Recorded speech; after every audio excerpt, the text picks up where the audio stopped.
Hello everyone, thank you for joining us for Optimizing Bone Health. My name is Anna, I'm a dietitian, and Claire is also a dietitian. She'll be joining us later on today. In this class, we'll be talking about osteoporosis and osteopenia overview, components for bone health, which is the nutrients and diet patterns and exercise, bone rubbers in the diet and lifestyle factors, testing for bone health, cancer treatments affecting bone health, and a sample menu for optimizing bone health. So what is osteoporosis? Osteoporosis is a bone disease that develops when bone mineral density and bone mass decreases. It can lead to a decrease in bone strength, increased risk factors, and when bone mineral density starts to go down below normal reference, but does not meet diagnostic criteria for osteoporosis, this is called osteopenia.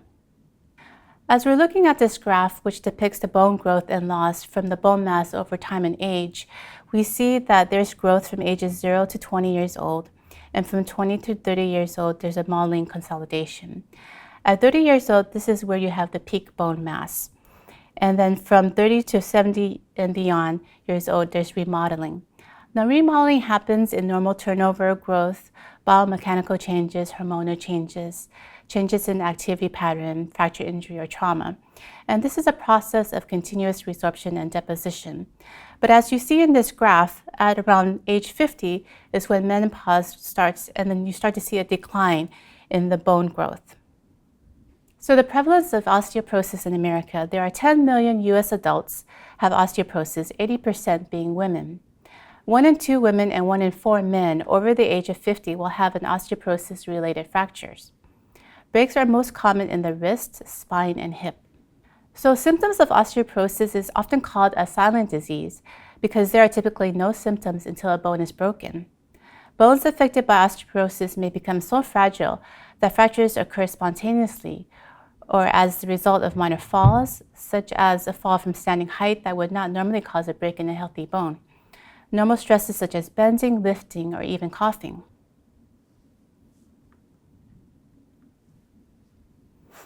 So what causes osteoporosis? There are lifestyle factors like inactive lifestyle, smoking, alcohol.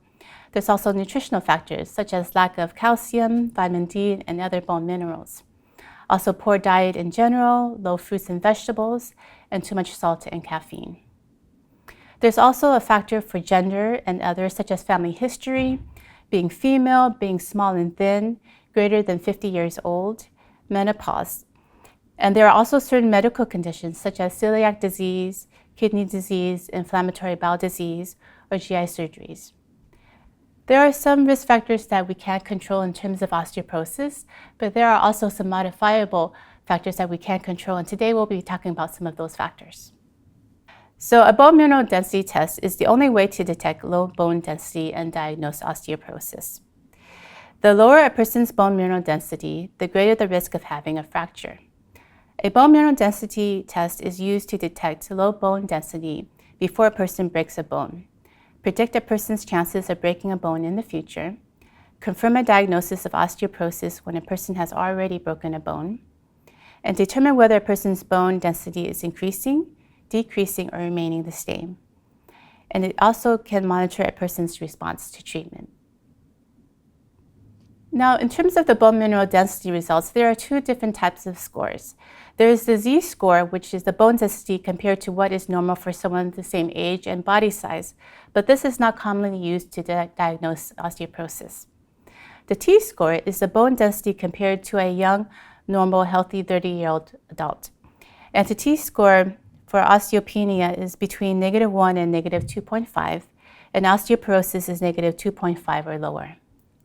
Now, if you have a T-score that's -2 or lower, the recommendation for a DEXA scan is once every 2 years. Normally, a DEXA scan would be every 2 to 5 years. Thank you, Anna. Now that we learned a little bit about osteoporosis, we're going to dive into some lifestyle strategies on how to prevent osteoporosis from occurring, or if you do have lower bone mineral density, how to minimize further bone loss. And specifically, we're going to look at proper nutrition, and we'll also touch on exercise and lifestyle changes. Here is a list of nutrients that are involved in bone health. And you might be aware of the importance of calcium and vitamin D for our bones, but you can see that there's a variety of other nutrients that are also very important. And today we're going to highlight 4 of them, including calcium, vitamin D, magnesium, and vitamin K. Let's start with calcium, one of the most well-known minerals for our bone health, and it is the most abundant mineral in the body. So about 99% of the calcium in our body is stored in our bones and teeth, and the other 1% is found in our serum, is found in our blood. And calcium has a variety of functions, including strengthening and promoting the health of our bones and teeth, so it's what gives them their structure and their hardness. It also helps with muscle function, nerve transmission, helps blood vessels move blood throughout the body, aids in heart rhythm, and is involved in hormonal secretion. Our bodies cannot make calcium, so we need to get calcium from our foods and drinks and supplements when needed. If we're not getting enough calcium in our diet, what happens is that our body will take the calcium that we need from our bones, and over time, this process can make our bones weaker and raise the risk of osteoporosis.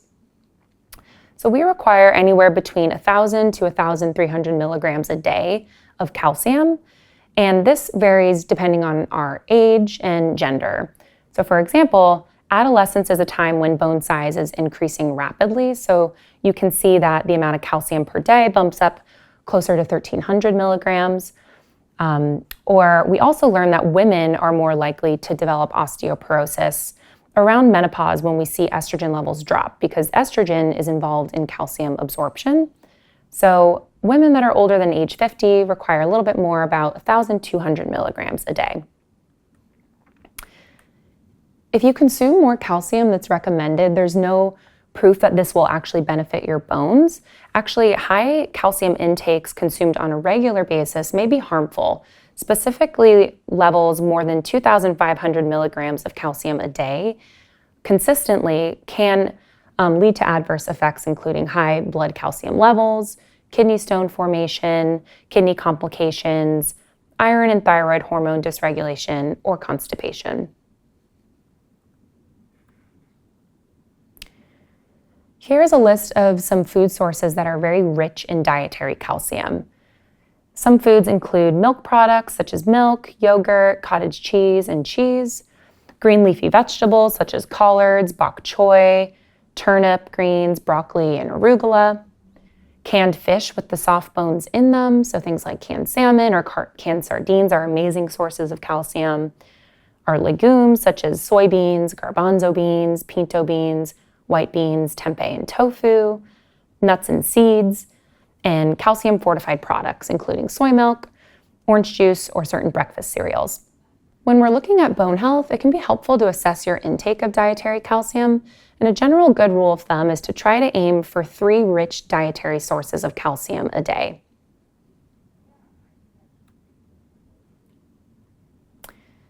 Many people think if they're lactose intolerant, they might not be meeting their calcium goals, but I like to try to encourage patients to think outside the milk carton and aim for a variety of calcium sources from other foods. And here's a list of other ways to add calcium in your diet if you don't consume dairy. A few can include adding chickpeas or beans to a salad or soup, or enjoy them in a chili. It can include using leafy greens like kale or turnip greens or mustard greens instead of like a baby lettuce to add more calcium to your salad. You can also incorporate sardines or other canned fish with bones included in your diet. And if lactose intolerant, it can be a good idea to try kefir, which is naturally 98% lactose-free due to the fermentation process. So trying kefir could be one way to meet your calcium goals if you're lactose intolerant. Or another idea is to try to buy lactose-free dairy products. There's many products in the supermarkets that will be labeled as a lactose-free yogurt or lactose-free cottage cheese. That could be worth trying. So to add some complexity, although some foods are considered calcium-rich, including things like spinach, rhubarb, or Swiss chard, they may have a low bioavailability, or in other words, how much we can actually absorb in our body. And this is due to the phytate or oxalate content of these foods. Phytates and oxalates are phytochemicals, and sometimes they're referred to as anti-nutrients because they bind to minerals like calcium, preventing their absorption in the body. The takeaway message from this slide is to not necessarily lower your intake of these lower bioavailable sources of calcium, because they are so beneficial for us and they provide a lot of other nutrients. However, the point is to try to not rely on these foods as your main source of dietary calcium, since most of it won't be absorbed by the body. Another tip is to try to not eat these calcium-binding foods like spinach or Swiss chard when taking calcium supplements to enhance absorption of your supplement. Fortunately, you can find some strategies to actually lower the phytate or oxalate content in certain foods as well. For example, soaking dried beans for 5 hours can significantly reduce the phytate content. Or if you don't have the time or you don't use dried beans, choosing canned beans also has naturally lower phytate content. Boiling method is also effective in reducing oxalates found in spinach when compared to other cooking methods like steaming or frying. So that could be a good option when consuming spinach. Or simply soaking, fermenting, sprouting, or cooking does alter the phytate content in certain grains and legumes as well. I do encourage trying to get calcium from food if possible because there's so many benefits to eating the whole food. For example, if you do decide to try sardines for calcium, you're also going to be getting vitamin B12, you'll be getting omega-3s, you'll be getting some protein. So you're getting a lot of benefits when you're eating the whole food versus taking a supplement. Or another example is if you're trying kefir, you're also going to be getting probiotics, which is good for your gut health. But if you do find it difficult to consume 3 rich dietary sources of calcium every day, a calcium supplement can definitely be considered. And here are some tips to optimize absorption of calcium supplements. One tip is to take your calcium supplement with liquid in food for better absorption. Noted that calcium citrate can be taken without food. If a supplement is paired with vitamin D or vitamin K, ideally consuming that with a meal with fat, such as olive oil, because vitamin D and vitamin K are fat-soluble vitamins. Another tip is to take less than 500 to 600 milligrams of calcium at one time because our body cannot absorb more than this in one sitting. So for example, if your doctor recommends taking 1,000 milligrams of calcium supplements, it would be best to divide this in 2 doses, 500 milligrams in the morning and at night. It also can be helpful to consider a supplement with vitamin D and magnesium, as magnesium helps to offset the constipating effects of calcium. If you have an iron deficiency, it can be useful to use certain forms of calcium that don't decrease iron absorption. So these could include calcium citrate, lactate, or gluconate. If you do have an iron deficiency, it would be recommended to avoid calcium carbonate as this decreases iron absorption. Calcium citrate and calcium malate are the most highly absorbed form, but the caveat is that multiple pills or larger pills may be required. Calcium carbonate requires stomach acid for absorption, so if you are on stomach acid lowering medication like omeprazole or PPI, we would recommend considering an alternate form. But calcium carbonate is the least expensive form. Lastly, trying to avoid taking calcium supplements at the same time of day that you're also taking an iron pill, again, just to optimize the absorption of both minerals. It's also useful to take your calcium 4 hours apart from thyroid medications, including levothyroxine and certain antibiotics, because calcium may decrease the absorption of certain antibiotics. And again, more is not necessarily better, so we recommend supplementing what you are not getting from your diet and discussing a supplement with your healthcare provider if it's right for you. Another vitamin that's very important for bone health is vitamin D. Vitamin D is essential for calcium absorption in the gut, and it helps maintain adequate serum calcium and phosphate concentrations to enable normal bone mineralization. It is also needed for bone growth and bone remodeling by osteoblasts. And osteoblasts are the cells that form new bones and heal existing bones. So vitamin D is involved in the proliferation of these osteoblasts. There's not many food sources of vitamin D, but a few include things like fatty fish, such as trout, salmon, tuna, and mackerel. It's found in eggs and fortified products such as milk, soy milk, and cereals. We also can get vitamin D from the sun through our skin. And some experts suggest that getting about 5 to 30 minutes of sun exposure between the hours of 10 a.m. to 4 p.m. may be sufficient for sufficient levels of vitamin D in the body. And this would be daily or at least twice a week. But this is individual. As we age, our skin does lose its ability to generate vitamin D in our skin. And skin pigmentation also does play a role. So if you have darker skin, you may not be producing as much vitamin D. Most people in the United States are consuming less than the recommended amounts of vitamin D. Here are the current RDAs, or the recommended dietary allowance for vitamin D. It's anywhere between 600 to 800 international units, depending on your age and your gender. And to give a reference on what this can look like in our food, salmon cooked about 3 ounces, or about the size of your palm, can provide about 570 international units per serving. So almost all the vitamin D you would need in a day. Milk, 2% milk fat, vitamin D fortified, 1 cup, provides about 120 international units per serving, or 1 egg scrambled provides about 44 international units per serving. Optimal serum concentrations of vitamin D for bone and for general health have not been established because they're very likely to vary by stage of life, by race, ethnicity, and with each physiological measure used. We do recommend considering a vitamin D test if you are wanting to optimize your bone health, and most experts agree that less than 20 ng per ml reflects a vitamin D deficiency and would be appropriate to use a supplement. A level between 40 to 60 ng per ml is generally agreed upon by medical societies to be a healthy vitamin D level. So the nutrition for bone health, now we're going to be talking about magnesium and its role in bone health. Magnesium, over 60% of the total body magnesium is stored in bones. It's important for the structure of bones. It affects the concentrations of both parathyroid hormone and the active form of vitamin D, which play a role in regulating bone homeostasis. It's required for greater than 300 essential metabolic reactions in the body.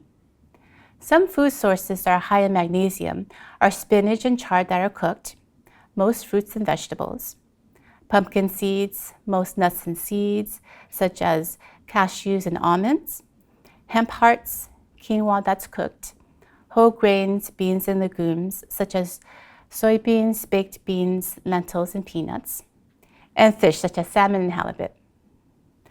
The recommendations for magnesium are shown below. Magnesium supplements are available in a variety of forms, including magnesium oxide, citrate, chloride, and glycinate. The supplement facts on the dietary supplement panel lists the amount of elemental magnesium in the product and not the weight of the entire magnesium-containing compound. And now we'll be talking about vitamin K. Vitamin K is required for the synthesis of osteocalcin, which is a protein found in large amount in bone. Osteocalcin acts like a glue that holds calcium in the process of bone mineralization. Without it, the bone will be fragile and break easily. Vitamin K is essential for activation of osteocalcin and therefore for bone formation and remodeling. Other functions of vitamin K are involved in blood clotting and vascular health.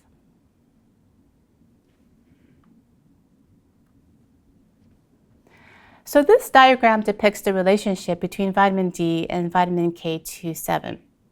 Vitamin D in its inactive form activates vitamin D3, where it stimulates osteoblasts and releases the inactive form of osteocalcin. This is where vitamin K27 activates the osteocalcin, where it can thereby bind the calcium onto the bone. There are different types of vitamin K. K1 is found in dark leafy greens and some vegetable oil. K2, which is MK4, is in meat, milk, cheese, egg yolk, and butter. K2 MK7 is in natto, which is fermented soybeans. Vitamin K is also produced by our gut bacteria.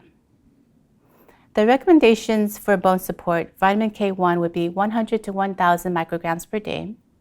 Vitamin K2, which is MK7, would be 90 to 375 micrograms per day. It's important to take it with a meal that has fat because vitamin K is a fat-soluble vitamin. It's also important to consult a physician before taking if you're on blood thinners. Now we're going to be looking at a diagram of the Mediterranean diet, which is plant forwards. And this diagram, it shows the Mediterranean diet and it's very conducive for bone health. Here we see on the bottom it has physical activity, then it has plenty of fruits and vegetables, whole grains, beans, legumes. Then it moves up to cold water fish like salmon, also talks about seafood, and then a little bit more of calcium, and at the top is meats and sweets. So there's really interesting emerging research on bone health and microbiome. Osteomicrobiology is the study of microbiota in bone health and the processes through which microbiota influences skeletal growth, bone aging, and pathologic bone loss. Microbiome is involved in many of the functions in gut health, formation of vitamin K, immune function, and bone metabolism. Studies are underway to understand the relationship between the gut-bone axis and the effects in osteoporosis. So as we looked at the Mediterranean diet, we see that it's plenty of fruits and vegetables, whole grains, beans, and legumes. It has prebiotics, calcium, and probiotics, which is all conducive for bone health. So this diet promotes bone health by increasing the anti-inflammatory cytokines and increasing the short-chain fatty acids. The short-chain fatty acids may inhibit bone resorption, reduce inflammation, and reduce oxidative stress. Conversely, the Western diet, which is high in meats, fat, sweets, salt, and sugar, can increase the inflammatory cytokines and decrease the short-chain fatty acids. When you have a decrease in the short-chain fatty acids, that can affect the gut-intestinal barrier, which can lead to low-grade inflammation. And over time, the accumulation of inflammation in the intestine might result in insufficient calcium absorption and reduced circulating levels of vitamin D and vitamin K, thus resulting in a decrease in bone mass and inducing osteoporosis. So now we're going to switch over to exercise as one of the lifestyle factors. Do not avoid exercise if you have osteopenia, osteoporosis, or have experienced any fracture. Exercise should be an important part of your rehabilitation plan. It will also reduce the risk of falls. It's best to include range of motion, resistance training, cardiovascular activities, flexibility, and balance exercises. It's also important to consult with your healthcare team for medical clearance before starting a program. Weight-bearing exercise is necessary for healthy bones. It's essential for building and maintaining healthy bones. Any activity you do on your feet working the body against gravity. It decreases the risk of fracture, osteopenia, and osteoporosis. And you want to aim for 2 to 3 times per week, not consecutive days. You want to target the hip, the spine, and the wrist. Low-impact exercise is less jarring on body and joints. It's good for beginners, arthritis, and osteoporosis. Examples are walking, rowing, cycling, yoga, elliptical, stair climbing. And it's good to have a variety of these different activities. You want to aim for about 30 minutes per day, and the goal is to increase intensity to limit the reduction in bone mineral density. UCSF cancer patients can have a referral with our exercise counseling team at no charge. Now that we have discussed all the dietary components to support our bone health, here are a few things to keep in mind that may be harmful or potential bone robbers. One including smoking, active or secondhand smoke. Another including excessive intakes of sodas, in particular dark-colored sodas such as root beer or cola. Excessive amounts of caffeine, in particular greater than 300 milligrams of caffeine a day from soft drinks, coffee, or tea. And for reference, an 8-ounce cup of coffee or 1 cup of coffee provides about 95 milligrams of caffeine. For protein, we do want enough protein for our bone health, but not in excessive amounts. Diets that are rich in or really high in protein, in particular animal proteins, may often be high in phosphorus. And having high levels of phosphorus relative to calcium, or in other words, high intakes of phosphorus, lower intakes of calcium, can cause bone resorption. And excessive protein may also have an acidifying effect. And in order to buffer this acid load, our body may take calcium from our bones to help reduce the acid load. So in other words, trying to aim for anywhere between 0.5 to 0.6 grams per pound body weight when determining your protein needs. However, definitely recommend consulting with a dietitian to figure out what is best for you, because protein needs can vary greatly depending on your age, your gender, your physical activity, whether you're going through certain cancer treatments, and many more factors. An example that we put was a 130-pound person times 0.5 or to 0.6 would therefore require anywhere between 65 to 78 grams of protein per day. In addition, excessive intake of sodium or salt from processed foods or added salt is not recommended for bone health. Excessive intake of alcohol, specifically greater than 3 drinks a day, may be detrimental to our bones. And as we mentioned before, foods like phytates or oxalates eaten in excessive amounts may potentially decrease calcium absorption. So being mindful of that as well.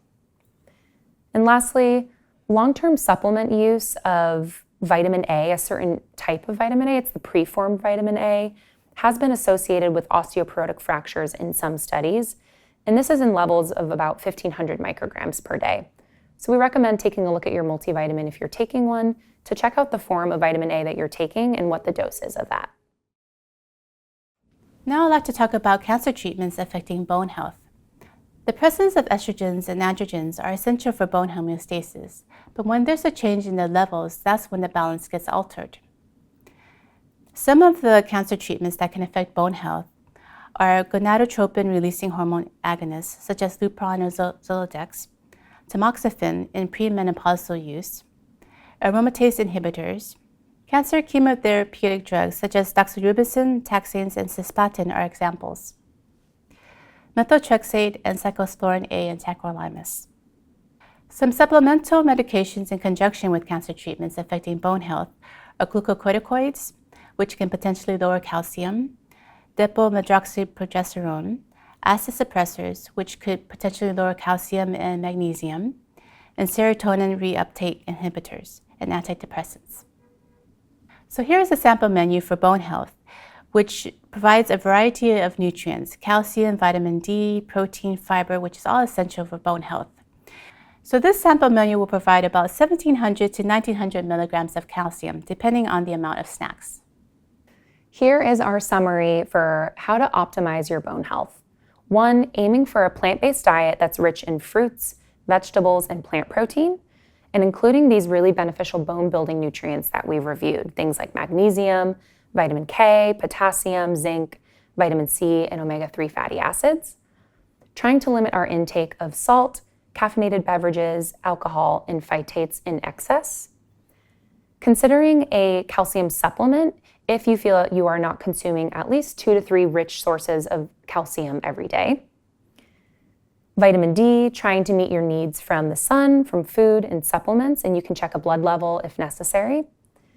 And then lifestyle factors, avoiding smoking and secondhand smoke, weight-bearing exercise for at least 30 minutes on most days, and visiting your doctor for regular checkups to ask about any risk factors that may affect your bone health. And you can inquire about additional testing, such as a full-body DEXA scan.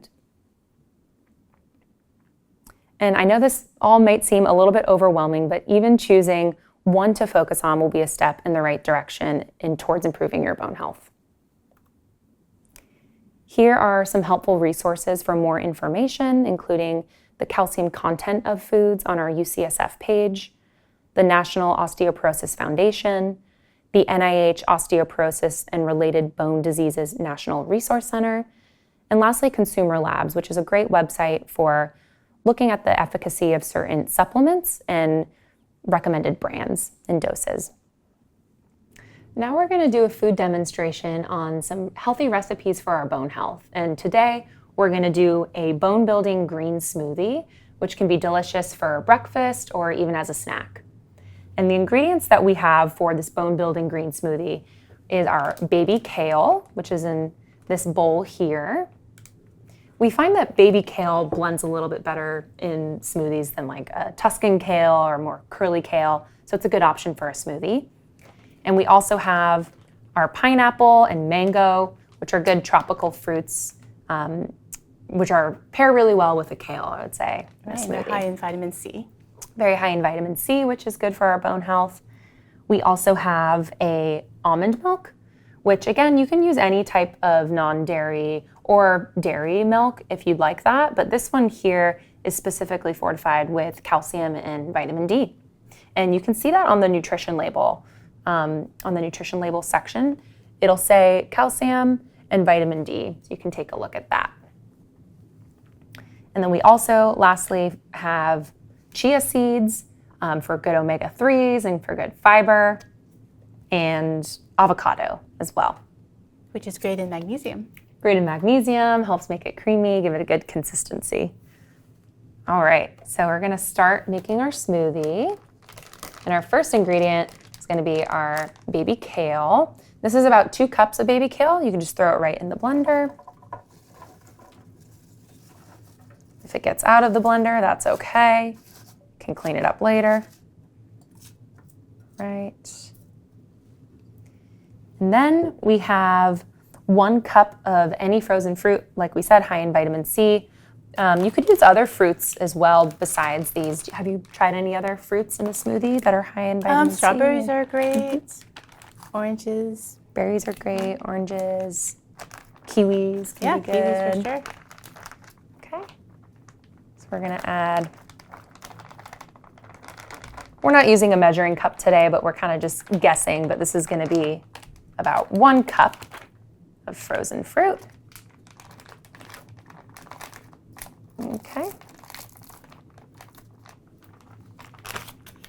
All right, and now 1 cup of calcium fortified almond milk. I'm gonna go ahead and do the almond milk. I feel like a fortified soy milk could also be really good. Oat milk. There's so many plant milk alternatives out there. Awesome. All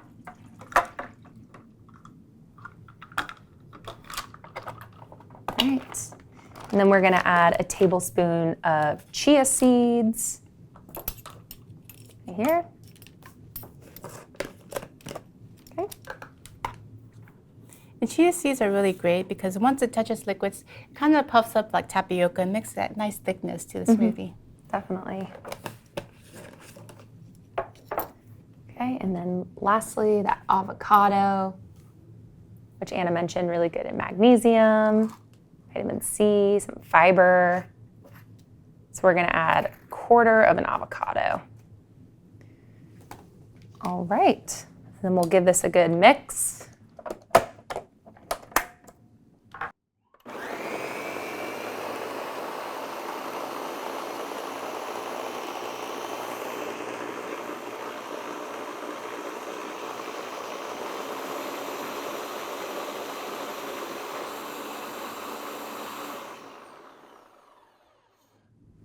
All right, so you can blend to your desired consistency and then enjoy. I love that color. It's a beautiful color. It's gonna taste delicious too. There we go. Thank you. I was even thinking like a little kefir in this could be good to make it even more creamy and add a little bit more calcium. If you're lactose intolerant and you want to try that for more calcium too. But let's see how this is. Cheers. Good. Really good. I think as a snack would be nice too if you're wanting something sweet in the middle of the day, or if you have a little long time till dinner, this could be a good way to bridge you over. Definitely. All right, so that's our bone building smoothie. And then we also had a few foods that we wanted to touch on that are also really helpful for our bone health. Yeah, so we have the pumpkin seeds, which are high in magnesium. You can use pumpkin seeds to make your own trail mix. You can even put it in with your yogurt, different ways to use that. And then we also have sardines, so you'll get the calcium from the bones. Which are some ways that you like to have the sardines? There's actually a great recipe that will be in the link below for a sardine recipe that pairs with other ingredients like mustard and herbs, because sometimes sardines aren't people's preferred flavors, but you can add other ingredients to make it taste really yummy. Yeah. And here we have tofu, and you do want to get the one that is calcium fortified. But it's a quick and easy way. I mean, tofu really lends itself to whatever flavor you put into it. Definitely. Great way to get calcium. Definitely. And plant protein. Yeah, and this is the kefir that you mentioned, which can be an alternative to the almond milk. And then this is a popular one too, Nancy's low-fat yogurt, which has some probiotics added to it. Yeah, so the kefir and the yogurt would be really good for adding more calcium or even just eating on its own, but really, really helpful for our bone health. Definitely. Thank you so much for joining our presentation today on how to optimize your bone health. We hope you enjoyed it. If you want to check out further recipes and the recipes that we made today, you can check out the description below and check out our website for further information as well. Thank you for joining.